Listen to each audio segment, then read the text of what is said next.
साथियों नमस्कार। आप सभी का ज्ञान सागर जीएस एकेडमी में फिर से एक बार स्वागत है। और आज हम भूगोल का जो श्रृंखला प्रारंभ किए थे उसमें से आप लोग का दो चीज हम बता चुके थे। सबसे पहली बात है ब्रह्मांड का जो उत्पत्ति हुआ था उसमें बिग बैंग थ्योरी था, जिसको जो अभी प्रचलन में भी है उसको मान्यता भी प्राप्त मिला है। तो उसके बारे में हम विस्तार पूर्वक अध्ययन किए थे, सारा चीज समझ गए थे कि कैसे ब्रह्मांड का उत्पत्ति हुआ, क्या बिग बैंग थ्योरी कहता है, क्या क्या था, सारा चीज हम। उसके बाद दूसरा जो वीडियो बनाए थे, जो दूसरा चैप्टर मतलब दूसरा हम लोग का टॉपिक था, उसमें था कि तारे का उत्पत्ति, तारा कैसे जन्म लेता है, कैसे मृत्यु होता है, कैसे ब्लैक होल के पास जाके अपना जीवन अंत कर देता है, और अपना आकाशगंगा जो है, आकाशगंगा के बारे में बात किए थे। आकाशगंगा में बहुत सारे तारे होते हैं, सारे तारे के समूह को हम लोग आकाशगंगा कहते हैं, जो गुरुत्वाकर्षण बल के वजह से मतलब अपना एक जगह में चिपका हुआ रहता है, मतलब एक जगह जुड़ा हुआ रहता है, उसे तो क्या कहते हैं, आकाशगंगा कहते हैं। हम लोग का आकाशगंगा कौन था? मंदाकिनी था। उस मंदाकिनी का एक तारा हम लोग का सूरज है, जिसके बारे में आज हम लोग अध्ययन करेंगे। तो आज हम लोग सबसे पहले ये जानेंगे कि जो सूरज है, सूरज का संरचना क्या है, ये कैसे एनर्जी देता है, इसका उम्र कितना है, ठीक है। और ये जो है हम लोग जो अभी आप लोग अगर करंट न्यूज देखते होइएगा तो एक चीज आप लोग जानते हैं कि अभी आदित्य L1 को 2 सितंबर को भेजे थे हम, ठीक है। तो यही सूरज का अध्ययन करने के लिए सूरज का संरचना है। तो अभी आदित्य L1 को 2 सितंबर को भेजा गया था। इसमें क्या करने के लिए? ये लैग्रेंज पॉइंट में भेजा गया, यानी हम लोग के पृथ्वी से लगभग 15 लाख किलोमीटर दूरी पर। और सूरज से पृथ्वी की दूरी कितना है? लगभग 15 करोड़, यानी 14 करोड़ 96 लाख, यानी लगभग 15 करोड़ आप बोल सकते हैं, ठीक है। इतना दूरी पर है। तो किस चीज का अध्ययन करने के लिए भेजे हैं? तो उसी के संरचना का अध्ययन करने के लिए भेजे हैं, जो आपका है कोरोना है, फिर आपका प्रकाश मंडल है, फिर संवहन मंडल है, ठीक है ना, वर्ण मंडल है। तो मुख्यतः जो अध्ययन करने के लिए हम लोग का जो लैग्रेंज पॉइंट में गया है आदित्य L1, वो आपका कोरोना का गया है। कोरोना के बाद जो आप एक उसका जो है और एक वर्ण मंडल है, ठीक है, जहाँ पे जैसे हम लोग का वायुमंडल है ना, उसी तरह से सूरज का भी अपना वायुमंडल है, उसका वातावरण है, ठीक है ना। तो उसी के वातावरण का अध्ययन करने के लिए भेजा गया है। तो आज हम लोग इसी के बारे में बात करेंगे। सूरज का संरचना क्या है, सूरज का कैसा स्ट्रक्चर है, वहाँ पे क्या क्या होता है, क्या चीज है, नहीं है। फिर उसके बाद आगे में, क्योंकि देखिए विधिवत तरीके से एक कड़ी को दूसरे कड़ी के साथ जोड़ने से, जोड़ के पढ़ने से, इससे क्या है ना, आपका एक कंसेप्ट भी बनेगा और आपको समझ में भी ज्यादा आएगा, आपको रटने का जरूरत नहीं है। इसी वजह से मैं सिलसिलेवार क्रमवार आपको हर एक टॉपिक से अवगत करा रहे हैं, ठीक है। तो चलिए, सबसे पहले आप क्या बोले थे, आप लोग को इससे पहले जो वीडियो बनाए थे उसमें क्या बोले थे? तो आप लोग का ज्योग्राफी, आज तो सन के बारे में बात करेंगे, ये तो बात जानते हैं, ठीक है। तो उससे पहले आपको क्या बोले थे कि हम लोग का जो आकाशगंगा है, उस आकाशगंगा का नाम क्या है? मंदाकिनी है। तो कितना भुजा वाला मंदाकिनी है हम लोग का? तो 3 भुजा वाला बोले थे। तो ये आपका सबसे पहले ब्लैक होल हो गया, उसके बाद दूसरा भुजा, उसके बाद आपका तीसरा भुजा, ठीक है। तो अपना जो सूरज है वो कहाँ पे है? यहाँ पे है, ठीक है। यहाँ पे अपना सूरज है, क्योंकि यहाँ पे निर्माण हुआ था। ये कौन सा जनरेशन का तारा था? सेकंड जनरेशन का तारा था। यहाँ पे पहला जो है भ्रूण तारा यहाँ बनता है, उसमें विस्फोट हुआ था, सुपरनोवा विस्फोट होने के बाद फिर यहाँ पे एक तारा का निर्माण हुआ था, और वही तारा का ये अपने साथ इसका जो है अपना एक सोलर सिस्टम है, ठीक है ना। और अभी तक घूर्णन करते करते ये कहाँ तक पहुंच गया है? यहाँ तक पहुंच गया। और इसकी किसका चक्कर लगाता है तो क्या कहिएगा? ये ब्लैक होल है, इसको हम लोग बल्ज कहते हैं, ठीक है। ये सारा चीज आपको हम बता चुके हैं, फिर से थोड़ा सा एक बार रिविजन करा देते हैं। इसको क्या कहते हैं? बल्ज कहते हैं, यहाँ पे है। और ये चक्कर, ये कितना, ये जो है अपना जो सन है, इस बल्ज का यानी इस ब्लैक होल का एक चक्कर कितने दिन में पूरा करता है? तो क्या कहिएगा? इसका जो है 25 करोड़ वर्ष लेता है। कितना लेता है? 25 करोड़ वर्ष लेता है एक चक्कर लगाने में। ये बात आपको जान लेना है। और ये किस दिशा में घूमता है? तो क्या कहिएगा? Anti clockwise. जैसे हम लोग का पृथ्वी सूरज का चक्कर लगाता ना, उसी तरह से अपना जो सूरज तारा है, ठीक है, पृथ्वी के सबसे नजदीक का तारा कौन? सूरज है। तो ये भी चक्कर लगा रहा है। किसका चक्कर लगा रहा है? ब्लैक होल का, इस बल्ज का। और एक चक्कर लगाने में कितना समय लेता है? 25 करोड़ वर्ष लेता है। तो यहाँ तक आप लोग को हम बता चुके थे, यहाँ तक आप लोग समझ गए हैं बात कि ये तारा है। और ये जो आपका जो ये भुजा है, ये भुजा में ये जो आपका आकाशगंगा है, जिस आकाशगंगा का नाम मंदाकिनी है, ये भुजा में ही जितने भी पर जो भी आपका खगोलीय पिंड है, ग्रह है, उपग्रह है, यानी कोई भी आपका जो मंदाकिनी होता है, उसके आपके भुजा में ही ये सारा खगोलीय पिंड रहता है, ठीक है। तो ये सारा भुजा में ही है। तो हम लोग का अभी सन कहाँ है? यहाँ। तो यहाँ तक बात समझ गए। चलिए अब दूसरा चीज आपको अब बताने का प्रयास करते हैं। ये तो पुराना वाला बात था जो आपको बोले कि सन कहाँ है। तो सन की सबसे पहली बात है कि सन का आयु, अपना जो सन है, अपना जो सूर्य है, अपना का जो आयु होगा, वो आयु अपना कितना है? तो लगभग 4.5 अरब, यानी 4.5 से 5 अरब है, तो 4.5 अरब ही मान के चलिए, ठीक है। इसका जो है, इसका उत्पत्ति जो है आज से कितना पहले हुआ है? 4.5 अरब वर्ष पूर्व, 4 अरब वर्ष। ये बात आपको जानते चले, 4.5 अरब वर्ष से पूर्व हुआ है, या कहीं पे आपको 5 अरब भी मिलेगा तो टेंशन नहीं लेना है, ठीक है। क्योंकि ये क्या है? भूगोल है। भूगोल में जो चीज आपका बुक में मिलेगा वही चीज आपको लेके चलना होगा, ठीक है ना। तो ये आपका हो गया क्या, 4.5 अरब वर्ष पूर्व इसका आयु है, किसका, अपना सन का। और सन कहाँ था आपका, ये अपना सन है, आज इसी के बारे में हम लोग बात कर रहे हैं, ठीक है। सन कहाँ था, तो क्या कहिएगा, मंदाकिनी है। मंदाकिनी क्या है, तारों का समूह है, ठीक है, जिसको जो आकाशगंगा, जो हम लोग का आकाशगंगा वो क्या है, मंदाकिनी है, तीसरी भुजा में था, ठीक है। तो ये सन के बारे में बात कर रहे हैं। तो आज से कितना साल पहले ये इसका जो है, ये कितना साल पहले ये बना था सूरज, तो कितना कहिएगा, 4.5। अब यहीं पे अगर आपको कहेगा कि बिग बैंग का सिद्धांत कब हुआ था, तो पहले बता चुके हैं, 13.7 अरब वर्ष पूर्व, यानी इतना साल बाद। यहाँ पे 4.5 अरब वर्ष पूर्व और यहाँ पे 13.7 अरब, तो कहने का मतलब है इतना साल बाद हमारा सूर्य बना था, ठीक है। अब इसका जीवन काल कितना बोला जाता है कि, और ये जो है 5 अरब वर्ष तक हम लोग को क्या देगा, अपना एनर्जी देगा, प्रकाश देगा, ठीक है। तो इसका संगठन के बारे में थोड़ा जान लीजिए, सूरज का जो संगठन होता है उसमें क्या क्या रहता है। तो सूरज के संगठन में सबसे अधिक हम लोग का, आपको पहले से जिस दिन से हम प्रारंभ किए उसी दिन से बोल रहे हैं, बिना हाइड्रोजन के, क्योंकि जब विस्फोट हुआ था सिंगुलरिटी में, तो सबसे अधिक ठोस द्रव गैस में सबसे अधिक क्या बना था, गैस बना था। उस गैस में भी सबसे अधिक क्या बना था, हाइड्रोजन बना था। और वही हाइड्रोजन के संलयन की वजह से ये सारा चीज हो रहा है, क्योंकि जो नेबुला था, निहारिका था, वहीं पे हाइड्रोजन का संलयन सबसे पहले प्रारंभ हुआ और उसी के अंदर आपका स्टार का निर्माण होने लगा। फिर स्टार के समूह को हम लोग क्या कहते हैं, आकाशगंगा कहते हैं। उसी आकाशगंगा का एक तारा अपना कौन है, आकाशगंगा कहते हैं। उसमें से बहुत सारा आकाशगंगा, एक आकाशगंगा अपना मंदाकिनी है, और उसी मंदाकिनी का एक तारा कौन सा है, अपना सूरज है, जिसके बारे में आज बात कर रहे हैं। तो उसका संगठन में सबसे अधिक क्या हो जाएगा, हाइड्रोजन हो जाएगा। ये बात सही है कि नहीं है, हाइड्रोजन हो जाएगा। तो हाइड्रोजन कितना है, तो हाइड्रोजन आपका लगभग, यानी आप इतना मान के चलिए ना, 70 पॉइंट जो है 4 आता है, तो आप इसको 71% मान के चलिए, कितना परसेंट, 71% मान के चलिए। हाइड्रोजन के बाद कैसा, कौन सा है आपका, हीलियम है, ठीक है। तो हीलियम आपका कितना है, हीलियम आपका लगभग 26.5%, यानी इसको 27% मान के चल सकते हैं, ठीक है। तो कितना हो गया, अगर ये दोनों को जोड़िएगा तो 98% हो, ठीक है। कितना, 98%। 98% आपका हाइड्रोजन और हीलियम है, और बाकी बचा जो रेस्ट आपका 2% जो बचा, रेस्ट आपका 2% जो बता, इसमें आपका यूरेनियम है, बहुत सारे और सारे जो गैस होते हैं वो सारे गैस हैं। तो सबसे अधिक आपका सूरज में कौन सा गैस हो जाएगा, हाइड्रोजन हो जाएगा। कितना परसेंट कहिएगा, तो 71% के करीब करीब, और हीलियम कितना है, 27% के करीब करीब है, और बाकी बचा जो भी गैस है वो 2% के करीब करीब है। तो ये आपका संगठन हो गया। अब संगठन जो हो गया, उसके बाद आप ये कहिए कि ये जो है ऊर्जा, इसका जो ऊर्जा का निर्माण होता है वो कैसे होता है, तो इसके बारे में भी जानना आपको जरूरी है। तो आपको ये श्रृंखला जब शुरू किए थे तब भी आपको ये बात बोले थे कि ऊर्जा जो है हम लोग को कैसे मिलता है, तो नाभिकीय संलयन होता है। तो यहाँ पे क्या है, नाभिकीय संलयन, संलयन की प्रक्रिया होता है। जब नाभिकीय संलयन प्रक्रिया होगा, संलयन का प्रक्रिया होगा, तो इसमें क्या होता है, हाइड्रोजन हीलियम में परिवर्तित होता है। यानी ये हाइड्रोजन जो है ये किसमें, आपका हीलियम में परिवर्तित होता है। तो होता क्या है, नाभिकीय संलयन प्रक्रिया क्या होता है, इसको थोड़ा जान लीजिए। तो ये क्या होता है कि दो छोटे छोटे नाभिक मिलकर के क्या करते हैं, एक बड़े नाभिक का निर्माण करता है। ये आपका क्या हो गया, नाभिकीय संलयन प्रक्रिया। और इसी नाभिकीय संलयन प्रक्रिया से हम लोग का क्या होता है, एनर्जी जनरेट होता है। और इसी में एक होता है नाभिकीय विखंडन प्रक्रिया। तो क्या होता है, एक बड़ा नाभिक 2 छोटे नाभिक में टूट जाता है, ठीक है। इसमें भी आपका ऊर्जा ही मिलता है, और इसमें भी ऊर्जा मिलता है, इसमें भी ऊर्जा मिलता है। जो हम लोग का जो सूरज में जो आपका प्रक्रिया होता है, ठीक है, तो वो कौन सा, नाभिकीय संलयन होता है। और जो छोटे नाभिक, मतलब 2 छोटे नाभिक एक साथ मिलकर के एक बड़े नाभिक का निर्माण करता है, तो हम लोग नाभिकीय संलयन करते हैं। और नाभिकीय विखंडन में क्या होगा, एक बड़े नाभिक टूट करके तो छोटे नाभिक में टूटता है, फिर ये टूटता है। और ये नाभिकीय विखंडन जो है ये सकारात्मक भी होता है और नकारात्मक भी होता है। सकारात्मक में जैसे आपका क्या है, परमाणु बम वम का इस्तेमाल करते हैं, ये नाभिकीय विखंडन प्रक्रिया करते हैं, ठीक है। और सकारात्मक क्या करते हैं, जैसे आप लोग का परमाणु रिएक्टर है, ठीक है, जिससे आप लोग बिजली उत्पन्न करते हैं। तो ये चीज अलग है। और हम लोग के यहाँ पे जो सूरज में जो ऊर्जा का निर्माण होता है, नाभिकीय संलयन से। तो ये बात आप समझ गए होंगे, ठीक है। उसके बाद अब आगे चलते हैं, संगठन पढ़ लिए, इसका क्या बोलते हैं, ये ऊर्जा का निर्माण पढ़ लिए। अब ये चक्कर आपको बोले थे कि सूरज जो है अपना जो है घूर्णन करता है, तो किसका घूर्णन करता है, ब्लैक होल का। ये ब्लैक होल का अपना चक्कर लगाता है, कितना वर्ष में लगा रहा था, 25 करोड़ वर्ष, ठीक है। कितना लेता है, 25 करोड़ वर्ष लेता है। ये बात आपको बता दिए थे, कितना वर्ष लेता है, 25 करोड़ वर्ष में एक चक्कर लगाता है। तो ये सन का मोटा मोटी ये आपका इंट्रोडक्शन हुआ है। अब हम लोग आते हैं कितना, अपना सूरज का संरचना के बारे में, ठीक है। अपना सूरज का क्या हो जाएगा, का जो है संरचना के बारे में जान, ठीक है। का जो है संरचना, इसमें क्या होता है कि कैसे कैसे ये बना हुआ है।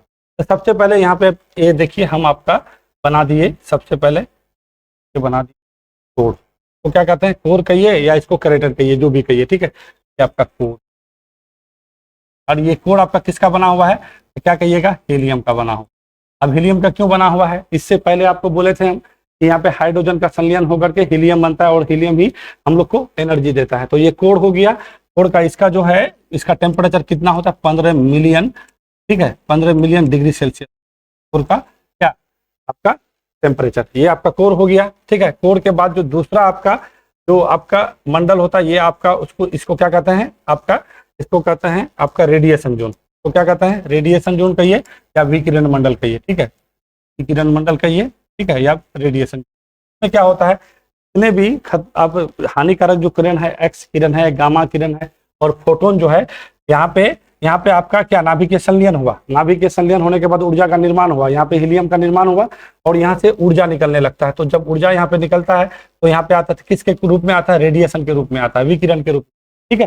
किसके रूप में कहिएगा, विकिरण के रूप में। रेडिएशन जो है वो ऊर्जा वो क्या क्या आता है, एक्स किरण आता है, गामा किरण आता है और फोटोन होता है। फोटोन तो जानते हैं कि प्रकाश मतलब बंडल के रूप में बना हुआ होता है, बंडल के रूप में बना हुआ होगा, ठीक है। इसी में आपका रेडिएशन जोन, अब इसके बाहर जो ऊर्जा जाएगा तो वो कैसा जाएगा, उसके रेडिएशन जोन के बाद जो है जो दूसरा होता है आपका, इसको बोलते हैं संवहन मंडल। तो क्या बोलते हैं, संवहन मंडल, ठीक है, संवहन मंडल है ये आपका, ये संवहन मंडल। अब इसमें क्या है, संवहन मंडल का मतलब क्या होता है, जैसे संवहन क्या होता है कि पहले आपका मान लीजिए कि यहाँ पे पानी है, ये कोई ये टब है, इसमें पानी है और यहाँ पे आपका हीट जा रहा है, यहाँ पे आपका हीट जा रहा है, कुछ आप जला दिए, तो पहले क्या होता है, पहले ये गर्म होगा, ये गर्म होकर ऊपर उठेगा, फिर यहाँ जो ठंडा वाला है वो नीचे आएगा।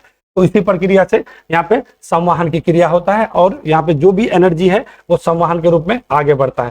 संवहन और यहाँ पे क्या होता है, जो एनर्जी है वो क्या हो जाता है, आयनीकृत हो जाता है। जो हाइड्रोजन और हीलियम है वो क्या हो जाता है, आयनीकृत हो जाता है। आयनीकृत क्या होता है, देखिए कोई भी गैस का आयनीकृत होने का मतलब क्या है, उसका चार्ज में चेंज हो जाना। मान लीजिए ये हाइड्रोजन है, ठीक है, हाइड्रोजन में क्या हो जाएगा आपका इलेक्ट्रॉन है, प्रोटॉन है, न्यूट्रॉन है कि नहीं है। अब यहाँ पे क्या करेगा, हाइड्रोजन ऑक्सीजन के साथ मान लीजिए करेगा, तो अगर इसका इलेक्ट्रॉन इसके पास आ जाएगा तो ये क्या हो जाएगा, ये माइनस हो जाएगा और यहाँ पे हाइड्रोजन क्या हो जाएगा, प्लस हो जाएगा। तो यहीं पे उसी तरह से ये वाला जो आपका मंडल देख रहे हैं ये आपका संवहन मंडल है। संवहन मंडल में यहाँ पे गैस आयनीकृत हो जाता है और संवहन के रूप में ये अपना एनर्जी आगे देता है। तो ये आपका संवहन मंडल हो गया, ठीक है। फिर आपको और बताते हैं इसमें और क्या क्या वर्क होता है। संवहन मंडल के बाद जो है अगला जो मंडल होगा ये क्या है, प्रकाश मंडल है। तो अब आपके पास कितना मंडल हो गया, सबसे पहले कोर का बात किए, कोर के बाद आपका क्या विकिरण जोन यानी रेडिएशन जोन का बात किए, उसके बाद संवहन मंडल का बात किए, अब संवहन मंडल के बाद ये क्या है, प्रकाश मंडल है। मुख्यतः प्रकाश मंडल ये बहुत जबरदस्त है, इसके बारे में जानकारी जरूर रखिए। ये क्या है ना कि यहाँ पे जो है जितना भी ऊर्जा बना, अब ये जो इस मंडल में आता है विकिरण के रूप में, जो यहाँ पे क्या आया, यहाँ पे सबसे पहले यहाँ पे हीलियम बना, उसके बाद इधर विकिरण के रूप में आया, विकिरण के रूप में आने के बाद यहाँ पे संवहन मंडल में आया और यहाँ पे क्या हो गया आपका जो हाइड्रोजन जो गैस है, हाइड्रोजन गैस और हीलियम जो गैस है, इसका क्या बना, बहुत बड़ा बड़ा सेल बनता है, ऐसे करके इसको सेल बोलते हैं, ठीक है। ये ऐसे करके सेल बनता है, ये बड़ा बड़ा सेल बनता है और इसी सेल के माध्यम से एनर्जी बाहर आता है, ठीक है। तो हाइड्रोजन का सेल अगर आपको कहेगा तो क्या कहिएगा, संवहन मंडल में बनता है। यहाँ पे क्या होता है, गैस आयनीकृत भी हो जाता है। कहेगा कि आयनीकृत किस मंडल में गैस का होता है, हाइड्रोजन हीलियम का, तो क्या कहिएगा आप संवहन मंडल में कह सकते हैं। और रेडिएशन कहाँ चलता है, तो रेडिएशन जोन में। उसके बाद हम कहाँ पे आ रहे हैं, प्रकाश मंडल में। सूरज से यानी पृथ्वी से सूरज के जिस भाग को हम लोग देखते हैं, जो हम लोग को दिखाई पड़ता है, वो यही भाग को देखते हैं, यही प्रकाश मंडल, इसी प्रकाश मंडल से को देखते हैं, ठीक है। और ये इस प्रकाश मंडल का इसका जो आपका टेम्परेचर होता है वो कितना होता है आपका 6200 से लेके 6200 डिग्री सेल्सियस से लेकर के 3700 डिग्री सेल्सियस, ठीक है। ये बात याद रखिएगा। वो इस वजह से अभी क्योंकि ये डिग्री सेल्सियस के ही वजह से आपको आगे में बहुत सारी बात होगी। जब यहाँ से आया, यहाँ पे टेम्परेचर कम हुआ, यहाँ पे टेम्परेचर कितना था 15 मिलियन, फिर आपका रेडिएशन जोन में कितना 2 से 7 मिलियन डिग्री सेल्सियस। इसका रेडिएशन जोन का जो है टेम्परेचर कितना है 2 से 7 मिलियन, याद रखिएगा, ठीक है। और यहीं पे आपका संवहन मंडल में कहेगा इसका कितना आपका डिग्री सेल्सियस हो जाएगा, ये आपका हो जाएगा 2 मिलियन डिग्री सेल्सियस हो जाएगा, ठीक है। और इसका अभी जो बोल रहे हैं ये कितना 6200 से लेके 3700 डिग्री सेल्सियस तक इसका होता है। अब यहाँ से निकला एनर्जी, निकलने के बाद यहाँ से सौर ज्वाला निकलता है, इसके एकदम बहुत ज्यादा हीट रहता है, यहाँ पे बहुत हीट रहता है, इतना ज्यादा हीट रहता है कि यहाँ से जब एनर्जी निकलता है तो ये सौर ज्वाला के रूप में दिखता है। ये अब इस तरह से निकलता है, इस तरह से निकलता है आपका, ठीक है, इस तरह से निकलता है सौर ज्वाला के सौर ज्वाला के तरह ये जो है आपका यहाँ से निकलता है, ठीक है। इसको क्या कहते हैं, सौर ज्वाला कहते हैं। अब ये क्या है, सौर ज्वाला को इसको अब यहाँ पे आपका ना ये क्या करता है, सौर ज्वाला के बाद ये जो जगह बनता है यहाँ से इधर आया, एनर्जी गया, फिर यहाँ से वापस आ गया। क्योंकि देखिए आपको क्या बोले 6200 लेके 3700 डिग्री सेल्सियस तक इसका टेम्परेचर होता है। जब यहाँ से निकलेगा आपका विकिरण, यहाँ से एनर्जी निकलेगा, जब एकदम पूरा लपट के साथ निकलता है, जैसे ही ये टेम्परेचर कम हो जाता है तो फिर ये वापस आके फिर यहाँ पे आ जाता है। ठीक है, तो यहाँ पे जब आता है तो इसी को हम लोग क्या कहते हैं, सौर धब्बा कहते हैं या सौर कलंक कहते हैं। ये बात याद रखिएगा, क्या कहते हैं इसको, सौर कलंक कहते हैं। ठीक है, सौर कलंक कहते हैं, ये याद रखिएगा। बहुत बार पूछता है कि सौर कलंक क्या है, तो क्या कहिएगा, प्रकाश मंडल से जो सौर ज्वाला निकलता है, सौर ज्वाला निकलने के बाद ये इसका टेम्परेचर कम हो जाता है, फिर ये वापस लौट जाता है, और वापस लौटने के बाद जो धब्बा बन जाता है, मान लीजिए यहाँ पे धब्बा बना, ठीक है, ये मान लीजिए ये धब्बा बन गया, तो ये धब्बा बन गया, फिर यहाँ पे धब्बा बन गया, यहाँ पे धब्बा बन गया, यहाँ पे धब्बा बन गया, यहाँ पे धब्बा बन गया, तो इसी को क्या कहते हैं, सौर कलंक बोलते हैं। अब ये सबसे अधिक कहाँ पे होता है, तो इक्वेटर, यानी ये जो सूरज है, सूरज के जो इक्वेटर में है, इक्वेटर में यानी सूरज के इक्वेटर मतलब कहने का सूरज का जो मध्य रेखा सूरज को जो दो बराबर भागों में बांटेगा, तो ये इक्वेटर के पास और 40 डिग्री के बीच सबसे अधिक होता है। मान लीजिए ये सूरज है ना, तो यहाँ से यहाँ पे ये जो है ज्यादा बनता है, यानी 0 डिग्री से यहाँ से इस बीच में ज्यादा बढ़ता है। तो यहाँ से यहाँ तक इसको जाने में, मतलब ये चीज जो होता है, इसका सौर ज्वाला निकलता है, ये निकलता है, तो कितना समय लगता है, तो 5.5 साल। कितना लगता है, 5.5 साल। तो एक सौर ज्वाला का जो आपका जो क्रम होगा, मतलब एक सौर ज्वाला का जो पूरा यहाँ से लेके यहाँ तक और यहाँ से लेके यहाँ तक आने जाने में आपका जो समय लगेगा वो कितना साल लगेगा, 5.5 साल, और 5.5 साल को ऐड कर दीजिएगा तो कितना हो जाएगा, 11 वर्ष होता है। तो एक सौर ज्वाला का जो चक्र होगा तो कितना साल का चक्र होता है, एक सौर ज्वाला का चक्र 11 वर्ष का होता है। ये बात याद रखिएगा, बहुत बार एग्जाम में पूछता है सौर ज्वाला का चक्र कितने साल का होता है, तो 11 वर्ष। सौर ज्वाला क्या है, तो यहाँ पे कहिएगा कि प्रकाश मंडल से जो किरणें आती हैं, ठीक है, तो सौर ज्वाला के रूप में ये बाहर निकलता है, और कभी कभी ये बहुत ज्यादा बाहर निकल जाता है, और जब ये बाहर ज्यादा निकलता है, चलिए आगे आपको बताते फिर इस सौर ज्वाला से क्या होता है। ठीक है, तो ये हो गया आपका, तब यहाँ से निकला, फिर यहाँ पे टेम्परेचर कम हुआ, टेम्परेचर कम होने के बाद फिर ये वापस आ जाता है और यहाँ पे एक धब्बा का निर्माण करता है, जिस धब्बा को हम लोग सौर कलंक कहते हैं। ठीक है, और ये सबसे अधिक कहाँ पे होगा, जो आपका सूरज है, सूरज के इक्वेटर में जो बीचा बीच जो काटेगा, ठीक है, उसके बीच वहां से लेके 40 डिग्री के बीच ये सबसे ज्यादा अधिक होता है। अब आइए, ये आपका प्रकाश मंडल हो गया। प्रकाश मंडल के बाद एक आपका मंडल होता है वर्ण मंडल। यहाँ से जो है ये सब क्या है, ये सब आंतरिक परत नहीं है, अब ये बाहरी परत हो गया। ठीक है, ये सब बाहरी परत है। ठीक है, इसको आप बाहरी परत मानिए, ठीक है ना। ये आपका है, ये आपका क्या हो गया, ये आपका वर्ण मंडल हो गया। ठीक है, ये वर्ण मंडल, यहाँ पे क्या है, हाइड्रोजन गैस का जो है बहुत बड़ा वातावरण, जैसे हम लोग का पृथ्वी का जलवायु जैसे है ना, हम लोग का यहाँ पे वायुमंडल है ना, तो उसी तरह से जो सूरज का जो है वायुमंडल है, वातावरण है, यही वाला सेल में पाया जाता है, ये वाला मंडल पे पाया जाता है, जिसको हम लोग कौन सा मंडल कहेंगे, वर्ण मंडल कहेंगे। और इसी का अध्ययन करने के लिए अपना आदित्य L1 को भेजा गया है। ठीक है, ये हाइड्रोजन का सेल है, और ये सौर कलंक, जब ये सौर ज्वाला यहाँ से जब निकलता है तो ऐसे करके फिर यहाँ आ जाता है, फिर ऐसे करके यहाँ आ जाता है, और यहाँ से टेम्परेचर भी फिर बढ़ने लगता है। जैसे यहाँ पे कितना था, 15 मिलियन तक, घटते घटते कितना तक आ गए थे, यानी 6200 तक आ गए थे, 3700 तक, फिर ये 3700 से लेके अभी अगर आपको कोई कहेगा कि वर्ण मंडल का कितना टेम्परेचर होता है, तो क्या कहिएगा, 3700 से लेके 7700 डिग्री सेल्सियस तक होता है। फिर आगे ये वाला मंडल में आपका हाइड्रोजन का जो गैस है वो क्या रहता है, वातावरण के रूप में रहता है। इसका जो है ये सूरज का ये वातावरण है। ठीक है, इसी के अध्ययन के लिए आदित्य L1 को भी भेजा गया है। उसके बाद जो आपका अगला लेयर होगा, अगला जो आपका लेयर होगा, वो इस लेयर को हम लोग क्या कहते हैं, इसको हम लोग बोलते हैं कोरोना। ठीक है, ये कोरोना नहीं समझिएगा, जो बीमारी वाला कोरोना है ये आपका है। अब ये आपका क्या है, ये आपका कोरोना है। ठीक है, ये कोरोना में टेम्परेचर तो बढ़ ही जाता है, ये कितना टेम्परेचर हो जाता है आपका, 5 लाख डिग्री सेल्सियस हो जाता है। और ये कोरोना में जो है प्रकाश है ना, उसको हम लोग नगन आंख से नहीं देख सकते हैं। ठीक है, माइक्रोस्कोप से या कोई भी चीज से, कोई इंस्ट्रूमेंट से ही देख सकते हैं। तो इसी के अध्ययन के लिए अपना आदित्य L1 गया है। तो आप क्या कह सकते हैं कि ये जो आपका कोरोना है, ये कोरोना और आपका वर्ण मंडल, इसी के अध्ययन के लिए आदित्य L1 को भेजा गया है। और यहीं पे जो है सूरज का जो है वातावरण है, सूरज का जो एक तरह से आप वायुमंडल भी कह सकते हैं। ठीक है, उसका कौन सा भाग है, तो आप वर्ण मंडल कहिएगा। और सबसे बाहरी वाला भाग कौन सा हो गया है, तो आपका ये कोरोना हो गया। कोरोना का कहिएगा कि कितना डिग्री सेल्सियस इसका टेम्परेचर होता है, क्योंकि अभी यहाँ पे मिशन किया गया, तो हो सके यहाँ से बहुत सारा क्वेश्चन पूछ सकता है, तो 5 लाख कहिएगा। ठीक है, इसको नगन आंखों से नहीं देख सकते हैं हम लोग। जो धरती से जो सूरज को देखते हैं उसके कौन वाले पार्ट को देखते हैं, तो ये प्रकाश मंडल को देखते हैं। ठीक है, प्रकाश मंडल से ही यहाँ पे सौर ज्वाला। अब देखिए, यहाँ पे एक चीज आपको बताने के लिए हम छोड़ दिए थे, प्रकाश मंडल यहाँ पे बोले ना आपकी, यहाँ पे सौर ज्वाला चलता है। ठीक है ना, तो सौर ज्वाला में, क्योंकि आपको यहाँ पे बताए थे कि संवहन मंडल में यहाँ पे क्या हो जाता है, आयनीकृत हो जाता है। अगर कोई भी जो है आपका, अगर आवेशित कण यहाँ पे सौर ज्वाला में जो भी अब यहाँ पे चलेगा, तो बहुत सारा कण है, तो जो आवेशित कण ये वाला यहाँ से जो आपका सौर ज्वाला निकला और ये अपना पृथ्वी के वायुमंडल में या कोई दूसरा ग्रह के जो है वायुमंडल में अगर प्रवेश कर जाता है, आवेशित कण हो जाता है, तो यहाँ पृथ्वी के वायुमंडल में आकर प्रवेश होने के बाद वो उसका आवेशित कण क्या हो जाता है, प्रक्रिया करने लगता है। प्रक्रिया करने के बाद जो है वहां पे देखते हैं एक तरह से आग उत्पन्न हो लगता है। तो उत्तरी ध्रुव पर अगर ये वाला प्रक्रिया होता है तो इसको हम लोग क्या कहते हैं, इसको अरोरा। क्या कहते हैं? अरोरा। इधर ही लिख देते हैं अरोरा। उत्तरी ध्रुव पर होगा तो क्या कहेंगे? अरोरा बोरियालिस। क्या कहेंगे? Borealis, Arora borealis. ठीक है। और दक्षिणी ध्रुव पर कहते हैं तो क्या कहते हैं? अरोरा ऑस्ट्रेलिस। ठीक है, ये बात ऑस्ट्रेलियस, ये बात याद रखिएगा। तो यहीं से निकलता है।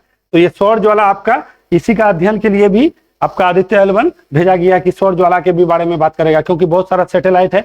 जब ये यहाँ से निकलता है तो उस सैटेलाइट के दिशा को क्या कर देता है? चेंज कर देता है। और सैटेलाइट के बिना हम लोग का जो भी कम्युनिकेशन है, जो भी हम लोग मोबाइल चलाते हैं, टीवी चलाते हैं, नेट चलाते हैं, सैटेलाइट की वजह से चलाते हैं। और ये सौर ज्वाला जब यहाँ से निकलता है, बहुत स्पीड से निकलता है, तो अपना पृथ्वी के वायुमंडल तक पहुंच जाता है। और ये आवेशित कण रहता है, और आवेशित कण होने की वजह से उससे क्या करता है? क्रिया करने लगता है। अपना पृथ्वी के वायुमंडल के गैस से क्या क्रिया करने लगता है, और जल भी जाता है, कभी कभी जलता है। और उत्तरी ध्रुव में जो ये घटना घटता है तो उसको अरोरा बोरियालिस कहते हैं, और दक्षिणी ध्रुव पर ये घटना घटता है तो अरोरा ऑस्ट्रेलियासिस कहते हैं। ये थोड़ा सा याद रखेगा, क्योंकि ऑस्ट्रेलिया किधर है? दक्षिणी ध्रुव पर है, तो उसी से याद रखेगा। और उत्तरी ध्रुव पर, तो उत्तरी ध्रुव पर अरोरा बोरियालिस हो गया। ये आपका यहाँ पे जरूरी था समझना। आपका सौर, ये क्या हो गया? आपका सौर ज्वाला हो गया, सौर कलंक हो गया।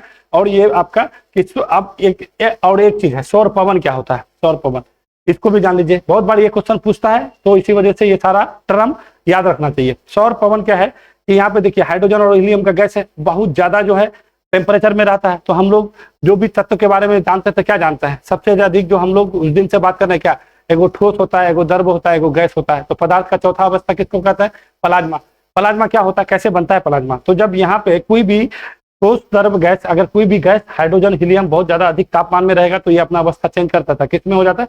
प्लाज्मा के रूप में आ जाता है। और पृथ्वी, ये आपका सन का जो गुरुत्वाकर्षण बल है उस प्लाज्मा को नहीं रोक पाता है, और उसी का वो यहाँ से आपका निकल करके बाहर चला जाता है। ठीक है, उसी को हम लोग क्या कहते हैं? सौर पवन कहते हैं। तो यही सारा चीज का अध्ययन करने के लिए आदित्य L1 को भेजा गया है, और यही सारे चीज के बारे में बताएगा कि इससे कैसे निपटारा किया जाए। तो कितना दूरी पर आदित्य L1 को भेजा है? 15 लाख, मतलब 15 लाख किलोमीटर की दूरी पर, मतलब वहां पे स्थापित किया लैग्रेंज पॉइंट पे। ठीक है, जहाँ पे आपका पृथ्वी के गुरुत्वाकर्षण बल, जहाँ पे आपका क्या होता है? प्रारंभ होता है, और पृथ्वी का गुरुत्वाकर्षण बल खत्म होता है, तो उसी को हम लोग लैग्रेंज पॉइंट कहते हैं। तो वहीं पे स्थापित किया जाएगा। 125 दिन में पहुंचने वाला था, अभी नहीं पहुंचा है। ठीक है ना, 2 सितंबर को छोड़ा गया था। तो ये आपका टोटल क्या हो गया? आपका सूरज का संरचना हो गया। हम बताने का प्रयास किए एक बढ़िया विधिवत तरीके से, पार्ट टू पार्ट खोल के बताएं कि सौर कलंक क्या होता है, सौर ज्वाला क्या होता है, सौर पवन क्या होता है। ठीक है ना। फिर ये आपका कोरोना का जो है, कोरोना क्या है? बहुत बड़ा आदमी को लगता है ना कि सबसे बाहरी परत होगा, तो कोरोना को हम लोग नगन आंख से देख सकते हैं। नगन आंख से हम लोग को कोरोना को कभी नहीं देख सकते हैं। हम लोग पृथ्वी से जो देखते हैं, कौन सा भाग को देखते हैं? तो ये प्रकाश मंडल को देखते हैं, ये वाला प्रकाश मंडल। और यहीं से जो है बड़ी बड़ी जो है सौर की लपटें चलती है, जिसको हम लोग सौर ज्वाला कहते हैं। और जब यहाँ से ये निकलेगा, फिर इधर टेम्परेचर कम होगा, फिर यहाँ आएगा, जो धब्बा बनेगा, इसी को हम लोग क्या बोलते हैं? सौर कलंक बोलते हैं। एक सौर कलंक का चक्र जो होता है कितने वर्ष का होता है? 11 वर्ष का होता है। 5.5 साल जाने में लगता है और 5.5 साल आने में लगता है। और ये कितना डिग्री से, तो ये क्या कहिएगा? ये जो विषुवत रेखा है, यानी कहने का मतलब है पृथ्वी का जो इक्वेटर, सूरज का जो इक्वेटर है, उसको जो बीचा बीच काटता है, उसके 40 डिग्री तक ही होता है। क्योंकि ये वाला जगह में सबसे ज्यादा आपका सौर ज्वाला का घटना घटता है, तो सबसे अधिक यही होता है। तो एक चक्र कितना साल में पूरा करेगा? 11 वर्ष में पूरा करेगा। बहुत बार पूछता है कि सौर ज्वाला का जो चक्र होता है वो कितने का होता है, तो क्या कहिएगा आप? 11 वर्ष का होता है, क्योंकि इधर 5.5 वर्ष जाने में, 5.5 वर्ष आने में। तो मोटा मोटी ये आपका पूरा सूरज का संरचना हो गया। अब हम लोग आगे में जो बात करेंगे वो किसके बारे में बात करेंगे? अपना सौर मंडल के बारे में बात करेंगे। अब यहाँ पे अब कुछ रहा नहीं बताने का, मुख्य चीज जो भी बताने का था हम बता चुके हैं आपको। अब इसको आप एक अगर संक्षेप रूप में अगर समझें तो सबसे पहले आप ये समझिएगा, जो पहले आपको बताए थे आयु वायु, तो सब आप लोग जानते ही हैं। किसका चक्कर, सूरज किसका चक्कर लगाता है? बल्ज का चक्कर लगाता है। बल्ज क्या है? ब्लैक होल है। एक चक्कर लगाने में कितना वर्ष लेता है? तो 25 करोड़ वर्ष लेता है। ठीक है, नाभिक के संलयन के फलस्वरूप अपना एनर्जी बनाता है। ये अपना जो सूरज है उसमें कितना परत है? तो क्या कहिएगा? 6 परत है। ठीक है, कितना परत है? इसको थोड़ा सा आपको लिख के देते थे, 6 परत है। छह परत में से सबसे पहला जो परत बोले थे वो क्या बोले थे, कोर है। क्या है, कोर है। कोर के बाद दूसरा परत क्या बोले थे आपका, रेडिएशन जोन है, ठीक है, यानी विकिरण मंडल भी कह सकते हैं, विकिरण क्षेत्र भी कह सकते हैं। कौन सा क्षेत्र है, विकिरण क्षेत्र है, ठीक है। तीसरा वाला क्या बोले थे आपको, संवहन मंडल है। क्या है, संवहन मंडल है, संवहन मंडल है। तीसरा, चौथा आपका क्या हो गया, चौथा आपका क्या हो गया, प्रकाश मंडल। कौन सा है, प्रकाश मंडल, प्रकाश मंडल। इस सबका इंग्लिश आप लोग जानते हैं, इसको फोटोस्फीयर कहते हैं, इसको रेडिएशन जोन कहते हैं, ठीक है, ये सब आप लोग जानते हुए। पांचवा क्या हो गया आपका, वर्ण मंडल है। कौन सा मंडल है, वर्ण मंडल है, वर्ण मंडल। और छठा आपका क्या हो गया, कोरोना है, ठीक है। ये आपका टोटल ये 6 परत था जो अभी आपको हम बताए हैं, यही इसी के बारे में बता रहे थे आप। हाँ, तो ये इसी के बारे में। तो यहाँ पे आपका कोर हो गया, इसका टोटल कितना डिग्री सेल्सियस रहता है यहाँ का टेम्परेचर, तो 15 मिलियन डिग्री सेल्सियस रहता है। उसके बाद कौन सा, रेडिएशन जोन, रेडिएशन जोन का जो है कितना, तो इसका टेम्परेचर रहता है जो 2 मिलियन से लेकर 7 मिलियन तक होता है। यहाँ पे रेडिएशन के रूप में प्रकाश चलता है, रेडिएशन जैसे एक्स किरण, गामा किरण, ठीक है, फोटोन के रूप में ही यहाँ पे चलता है। फोटोन क्या होता है, बंडल में बना होता है। प्रकाश जो हम लोग देखते हैं एक्चुअली में प्रकाश ये ऐसा नहीं होता है, प्रकाश ये नहीं होता, बंडल में बना हुआ था, पैकेट में बना होता है। तो यही पे आपका रेडिएशन जोन में आपका विकिरण क्षेत्र में यहाँ से प्रकाश ऐसे निकलता है। उसके बाद इसका 2 से 7 मिलियन डिग्री सेल्सियस तक इसका टेम्परेचर रहता है। उसके बाद ये संवहन मंडल में जाता है, यहाँ पे गैस जो है आयनीकृत हो जाता है और यहाँ पे आपका क्या बनता है, हाइड्रोजन गैस का सेल बनता है, हाइड्रोजन गैस का सेल बनता है और इसी सेल के माध्यम से एनर्जी बाहर निकलता है, ठीक है, ये समझ गए। उसके बाद इसका कितना डिग्री सेल्सियस टेम्परेचर होगा, तो 2 मिलियन डिग्री सेल्सियस होगा। उसके बाद यहाँ से निकलता है आपका किस में जाता है, प्रकाश मंडल में, ठीक है। तो प्रकाश मंडल में जैसे ही जाता है तो यहाँ से जो एनर्जी निकलेगा तो सौर ज्वाला के रूप में निकलता है, बहुत ज्यादा। आप हम लोग यहाँ से इतना दूर से देखते हैं, यहाँ से हम लोग का पृथ्वी से सूरज की दूरी कितना है, लगभग 14 करोड़ 96 लाख है कि नहीं, इतना लगभग 15 करोड़ किलोमीटर के करीब करीब दूरी है। तो यहाँ से देखते हैं तो इतना लाल दिखाई देता है, लगता है कि आग उगल रहा है। तो यहीं से आपका सौर ज्वाला निकलता है, ठीक है। तो ये आपका कौन सा हो गया, प्रकाश मंडल हो गया। प्रकाश मंडल में सौर ज्वाला इतना बाहर तक जाता है, यानी कहने का मतलब है आपका वर्ण मंडल तक जाता है, फिर आपका टेम्परेचर कम हो जाता है, तो फिर ये वापस आ जाता है और जो धब्बा का निर्माण करता है उसी को हम लोग सौर कलंक कहते हैं। सौर कलंक का चक्र जो होता है कितने का होता है, तो क्या कहिएगा, 11 वर्ष का होता है। ये सबसे अधिक सौर कलंक का घटना कहाँ घटेगा, तो सन का जो इक्वेटर है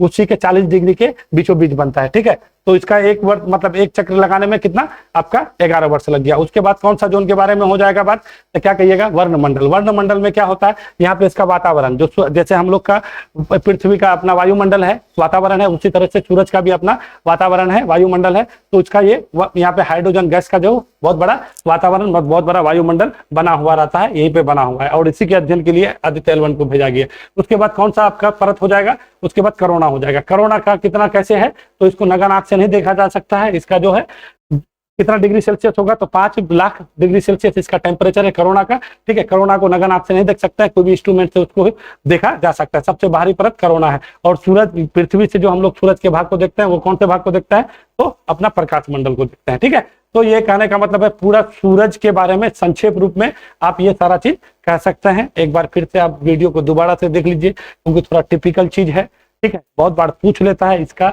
कौन से परत में क्या होता है, आपको बहुत बार पूछता है कि एक्स किरण, गामा किरण या फोटोन कौन से मंडल में पाया जाता है, तो आप कह दीजिएगा रेडिएशन जोन में, जिसको हम लोग क्या बोले थे, ये आपका विकिरण क्षेत्र, ठीक है। अब बहुत बार पूछता है कि जो आपका प्रकाश जो है आयनीकृत कहाँ होता है, तो आप कह दीजिएगा कि संवहन मंडल में होता है। यहाँ पे जो हाइड्रोजन गैस का जो सेल बनता है, ठीक है, बहुत बड़ा बड़ा पैकेट बनता है, ये सेल बनता है, ऐसे आपका यहाँ से एनर्जी निकलता है, ठीक है। ये बात हो गया। फिर कहिएगा कि प्रकाश मंडल, सौर ज्वाला की घटना कहाँ होता है, तो क्या कहिएगा, प्रकाश मंडल में होता है। सौर कलंक कहाँ बनता है, तो प्रकाश मंडल में होता है। एक सौर कलंक का चक्र कितना होता है, 22 वर्ष का होता है। ये टोटल सारा चीज आपका, हर एक चीज यहाँ पे क्वेश्चन बनने लायक है। और सबसे अधिक टेम्परेचर आपका क्या हो जाएगा, कोर में हो जाएगा, और सबसे कम कहाँ हो जाएगा, प्रकाश मंडल में। और कितना हो जाएगा आपका 6200 से लेके 3700 तक होता है। तो अक्सर आपको कहीं पे 6000 दिया हुआ रहता है, तो आपको देख लीजिएगा, मगर एग्जैक्ट उसका डाटा वही है, 6200 से लेके 3700 डिग्री सेल्सियस तक उसका टेम्परेचर रहता है। और जैसे प्रकाश मंडल से बाहर निकलिएगा फिर टेम्परेचर क्या करने लगता है, ग्रोथ करने यानी बढ़ने लगता है। और कोरोना का टेम्परेचर कितना है, 5 लाख डिग्री सेल्सियस है, ठीक है। तो आगे अब हम लोग सौरमंडल के बारे में बात करेंगे, ठीक है। अपना जो सोलर सिस्टम है, ग्रह है, ठीक है, क्योंकि सूरज अपने साथ लेकर के सूरज का सब कुछ चक्कर मार रहा है। तो अगला अपना सोलर सिस्टम के बारे में बात करेंगे। उसके बाद फिर आगे जैसे विधिवत तरीके से टॉपिक वाइज टॉपिक हम आपका पूरा ज्योग्राफी को खत्म कर देंगे। तो चलिए, वीडियो देखने के लिए शुक्रिया। फिर मिलते हैं कल सौरमंडल के लेके, सौरमंडल पे हम लोग बात करेंगे। चलिए।